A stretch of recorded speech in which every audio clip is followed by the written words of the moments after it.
Pode deixar. Aleluia, aleluia, aleluia, aleluia, aleluia, aleluia, aleluia. Quem ama realmente guardará minha Pode deixar pra cima.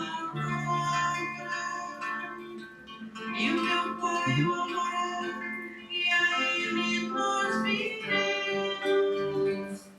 Aleluia, aleluia, aleluia,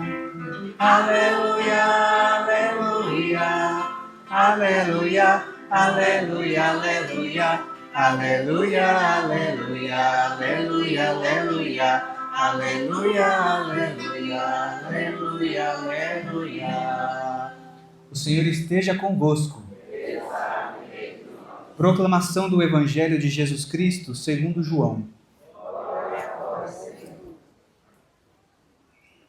Naquele tempo, disse Jesus a seus discípulos: Se alguém me ama, guardará a minha palavra, e o meu Pai o amará, e nós viremos e faremos nele a nossa morada.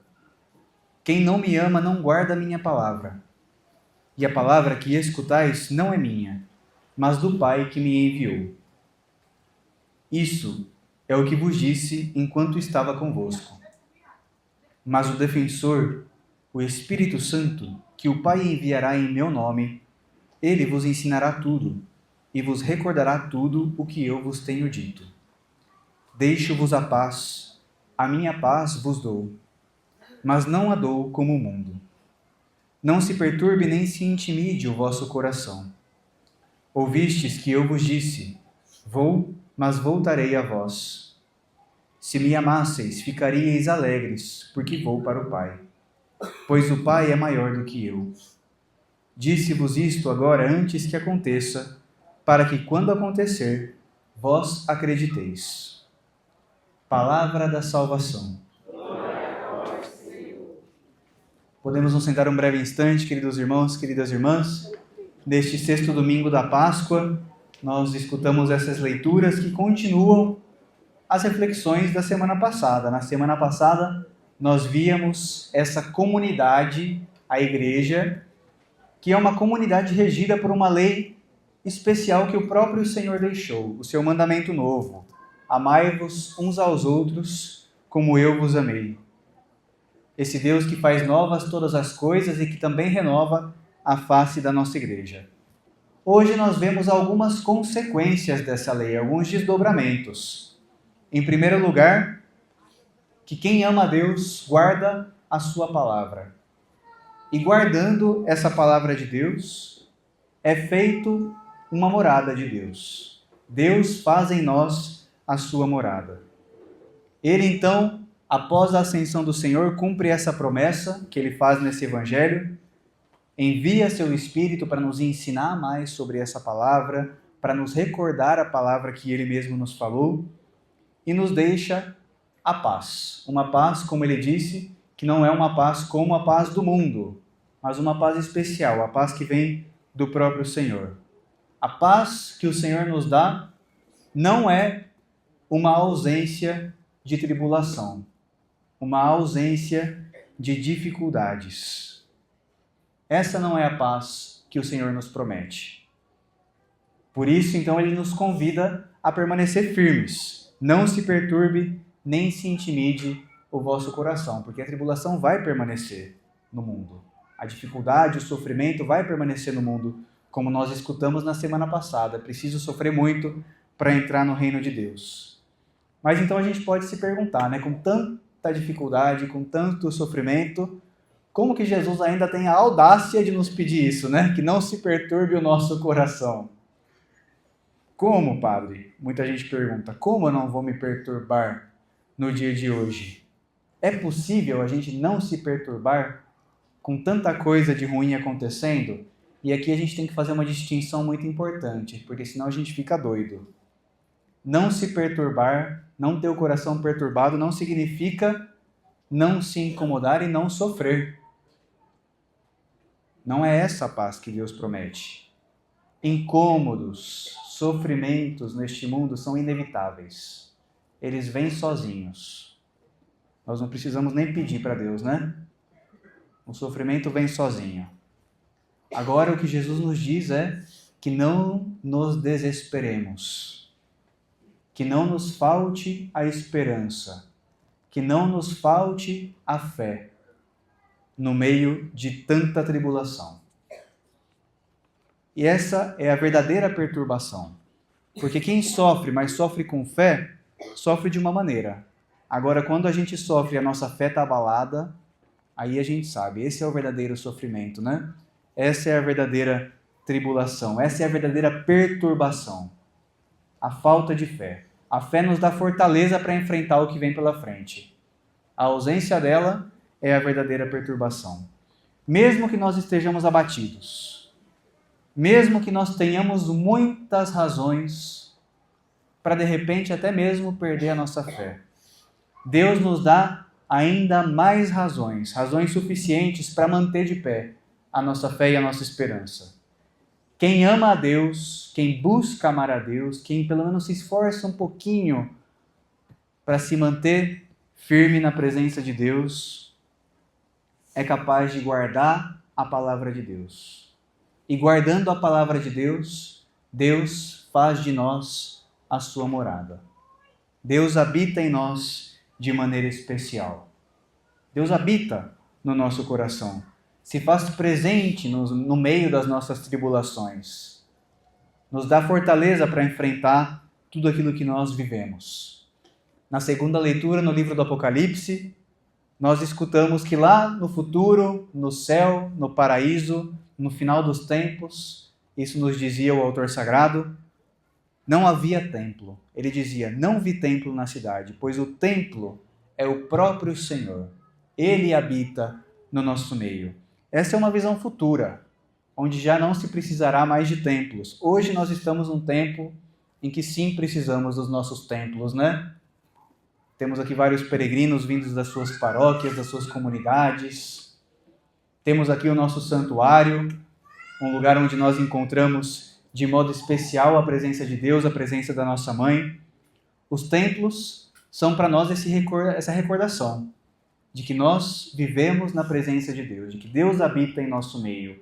Essa terra é uma terra santa, né? Escrita no pé do nosso santuário, né? Aqui o santuário é o nosso pedacinho do céu. Muita gente fala isso, padre, aqui eu me sinto no céu, né? Estamos até mais perto, né? Estamos no alto. Os templos nos recordam isso. Só que nós nos esquecemos muitas vezes que nós também já somos templo. O nosso coração também já é um templo de Deus. Todo batizado é templo de Deus, é templo do Espírito Santo. Deus habita em nosso meio. E nós aqui que participamos dessa espiritualidade do movimento de Schoenstatt, que selamos a nossa aliança de amor com a Mãe de Deus, também somos templos, santuários vivos. Aquele que sela uma aliança de amor entregou o seu coração para a Mãe de Deus, para que esse coração se transforme também num santuário. Todos nós que vivemos dessa espiritualidade somos santuários vivos. Todos nós batizados somos templos do Espírito Santo. E porque nós somos esse templo, nós somos também presença de Deus e presença da nossa mãe no meio do mundo. Através de mim, Deus também pode se fazer presente na vida de outras pessoas. Mesmo que nós tenhamos os nossos defeitos, as nossas fraquezas, as nossas manhas, as nossas manias. Tem gente rindo aqui, né? Tem gente que tem suas manhas aqui, né? Todos nós temos. Mesmo com tudo isso, nós podemos ser presença de Deus e presença da nossa mãe no meio do mundo, porque nós guardamos a palavra dele e porque nós então somos morada dele aqui na terra. E porque nós somos morada do Espírito Santo, nós também somos esses caminhos, essas vias que ele usa para comunicar a mensagem dele, para comunicar o amor dele no mundo. E é o que nos promete Jesus também no Evangelho. O Espírito Santo, o defensor, vos ensinará tudo e vos recordará tudo o que eu vos tenho dito. Porque às vezes a gente se esquece, né? Mesmo escutando a palavra de Deus, pelo menos uma vez na semana, no domingo, mesmo lendo a palavra de Deus, mesmo vivendo essas promessas, nós muitas vezes nos esquecemos. E o Espírito Santo então nos recorda e nos ensina o que devemos fazer. E é exatamente isso que acontece na primeira leitura, nos Atos dos Apóstolos. A igreja em Antioquia estava passando por grandes perturbações, porque alguns cristãos falavam coisas erradas para os próprios cristãos. Os apóstolos tinham se reunido em Jerusalém para discutir um tema, e o tema era: para o pagão virar cristão, é preciso o pagão também ter os costumes judeus, ter o costume judeu da circuncisão? Ou seja, os homens pagãos, para virar cristãos, precisam ser circuncidados? Os apóstolos tinham decidido que não. Mas em Antioquia havia algumas pessoas entre a comunidade cristã que falava que sim. Uns falavam que não, outros falavam que sim. A gente já pode imaginar o quebra-pau lá na igreja de Antioquia que estava acontecendo. E aí então os apóstolos decidem montar uma comitiva. Paulo e Barnabé vão acompanhados de outros discípulos com uma carta dos apóstolos que então dizia: nós decidimos, e aqui a frase é interessante, decidimos, o Espírito Santo e nós, não vos impor este fardo. Vocês não precisam se circuncidar. Cuidem de não comer carnes oferecidas aos ídolos e outras coisas, mas a circuncisão não.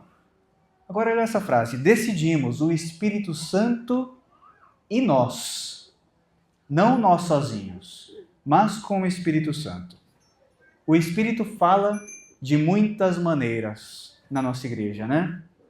O Espírito Santo fala de muitas maneiras. E de modo particular também, nós recebemos mensagens de Deus na nossa oração, né?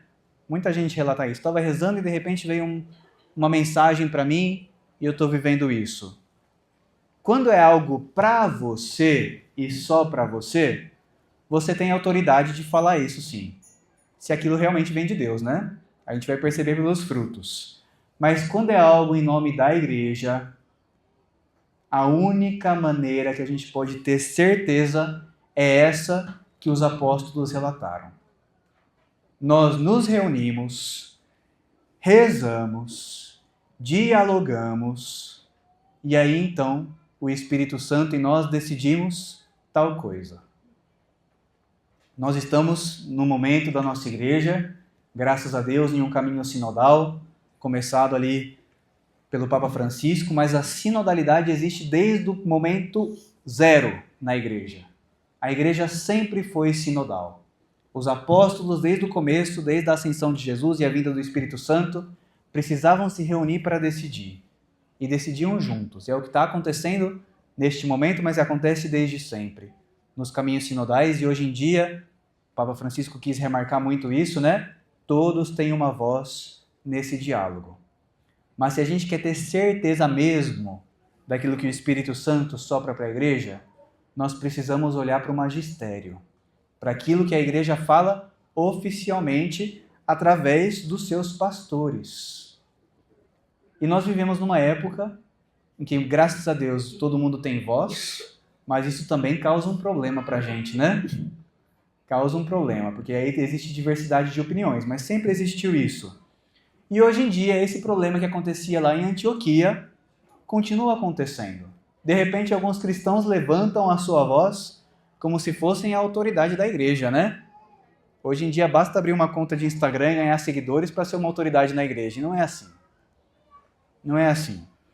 Se a gente quer ter certeza do que o Espírito Santo fala para a igreja, precisamos olhar para os pastores, para as decisões oficiais que foram feitas, que foram tomadas, depois de muita oração, depois de muito diálogo. É assim que o Espírito Santo fala na igreja. Com muita oração e muito diálogo e muito cuidado nas coisas que a gente fala. Os meus professores de teologia sempre falavam isso, né? E é verdade. A igreja, quando vai se pronunciar sobre algum tema, não importa se o tema é polêmico ou não, sobre qualquer tema, a igreja sempre vai usar uma linguagem muito cuidadosa. vai cuidar muito as palavras, até as vírgulas que a igreja usar. E isso é feito pela ação do Espírito Santo em todos nós. Precisamos cuidar da nossa unidade como igreja. A partir do momento em que alguns cristãos se levantaram em Antioquia para levantar a voz, dizendo alguma coisa que não era verdadeira, a perturbação aumentou. Mas quando os apóstolos agem e vão ali determinar o verdadeiro ensinamento, aí as coisas se acalmam. A unidade na igreja é sempre o melhor caminho. Falar mal, apontar o dedo, é sempre uma péssima decisão. Criticar pelas costas, não se comprometer, vai plantando sementes que nos destroem por dentro. Eu falei isso nas homilias durante a semana, vou repetir aqui que tem mais gente hoje, né? Impressionante, agora nesse tempo já em que temos alguns dias, já algumas semanas do Papa Leão, como inclusive não só os meios de comunicação, mas também os cristãos fazem questão de fazer comparação, né? Entre Papa Leão e Papa Francisco. E aí vão surgindo essas comparações como se um não tivesse em comunhão com o outro, né? O Papa Leão, nos discursos dele, tem manifestado isso claramente. A comunhão dele com o magistério de Francisco. Uma só igreja, um só Espírito, um só discurso. E nós cristãos precisamos aumentar essa consciência e aumentar também a nossa busca por sermos uma só igreja, um só Espírito. Nós estamos no mês de Maria, ela está sendo celebrada por nós neste mês de maio, e ela é a morada de Deus por excelência, né? Deus habitou a nossa mãe de uma maneira especial, única, especialíssima. Ela foi o verdadeiro templo do Filho de Deus, porque levou o Filho de Deus no seu ventre. Ela foi o verdadeiro templo do Espírito Santo. Recebeu o Espírito Santo no dia em que recebeu Jesus Cristo no seu ventre. Ela foi templo de Deus Pai também como filha muito amada, que buscava toda hora se manifestar como a servidora do Senhor. E nesse mês de maio, nós estamos aqui celebrando esse Jardim de Maria no nosso santuário, oferecendo para ela essas flores espirituais, as flores da nossa oração, da nossa busca pela santidade, flores também físicas, né? Enfeitando o nosso jardim. E eu queria contar para vocês brevemente um pouco a história desse termo que nós usamos no movimento, a história do Jardim de Maria, que é uma história muito bonita e que eu acho que pode iluminar um pouco essa reflexão de hoje. O nosso pai fundador, o Padre Kentenich, quem já leu a história dele, teve uma história impressionante, né? Uma das coisas impressionantes que aconteceram com ele foi que ele foi preso pelo regime nazista na Alemanha, lá nos anos 40. Ele foi pego no flagra, falando algumas coisas contra o nazismo, e então o prenderam. Primeiro levaram ele para um bunker, né? Para um lugar sem janela, ele não conseguia nem ficar de pé naquele lugar, que era um lugar bem baixinho, era um cofre de um banco, sem janela, sem porta, né? A porta ficava trancada. E depois levaram ele para o campo de concentração. Nesse meio tempo, quando ele estava preso nesse cofre, nesse bunker, estava perto do Natal, no ano 42, e então uma irmã, chamada Irmã Maria Engarde, guarda esse nome estranho alemão, né? Irmã Maria Engarde, escreveu uma carta para o menino Jesus, porque estava perto do Natal. E nessa carta ela pede ao menino Jesus a libertação do Padre Kentenich. A superiora dela vê essa carta, acha bonitinha e manda para o Padre Kentenich, na prisão. E o Padre Kentenich lê essa carta. E ele então tem uma ideia, eu vou responder para a irmã. Ela não escreveu para o menino Jesus? Agora eu vou responder para ela como se eu fosse o menino Jesus. Então ele escreve a carta em nome do menino Jesus. E ele escreve assim: Irmã Maria Engarde, eu vou atender o seu pedido. Mas agora o Padre Kentenich está oferecendo a liberdade exterior dele, ele está preso, não tem mais liberdade exterior, para que toda a família cresça na liberdade interior, de fazer a vontade de Deus. Mesmo quando a gente não quiser, né? Acontece com a gente. Fazer a vontade de Deus sempre. Então, para isso, o nome dela era Mariengard. Eu quero que vocês, que toda a família se transforme num jardim de Maria, que no alemão é Mariengarten. Muda só o finalzinho da palavra, né? Muda as 3 últimas letras. Então ele faz essa brincadeirinha com o nome da irmã. Eu quero que toda a família se transforme num jardim de Maria, para que nós aprendamos a buscar nossa liberdade interior em primeiro lugar. O Padre Kentenich agora oferece a liberdade exterior para que toda a família cresça na liberdade interior de sempre querer fazer a vontade de Deus. Então olha só que bonito, né? O Padre Kentenich joga para toda a família, para o corpo da igreja, né? Para toda a família de Schanstatt, para todo mundo, o querer fazer a vontade de Deus. Esse é o Jardim de Maria. Quando todos nós queremos fazer a vontade de Deus, nos transformamos nessas plantas, nessas flores, né? Que florescem a vida espiritual para Deus. Nunca sozinho. Nunca sou eu. O Espírito Santo sempre se manifesta no nós, na família inteira, em toda a igreja. Quando nós queremos, então, viver esse evangelho de hoje, o mandamento do amor, queremos guardar a palavra de Deus. Guardando a palavra de Deus, nos transformamos em templo de Deus. Deus faz a sua morada em nós. E Deus envia o Espírito Santo que fala no todo. No todo. Se eu quero estar perto de Deus, se é esse templo, eu preciso me manter unido a toda a família de Deus, a toda a igreja. Precisamos caminhar juntos, unidos, uns com os outros. O Espírito Santo fala onde existe espírito de família, onde existe espírito de comunidade. Que a nossa mãezinha, neste tempo, ainda nesta última semana de maio, nos ajude a ser esse jardim, né? O jardim estão todas as plantas juntas. Nos ajude a ser esse jardim que busca sempre fazer a vontade de Deus.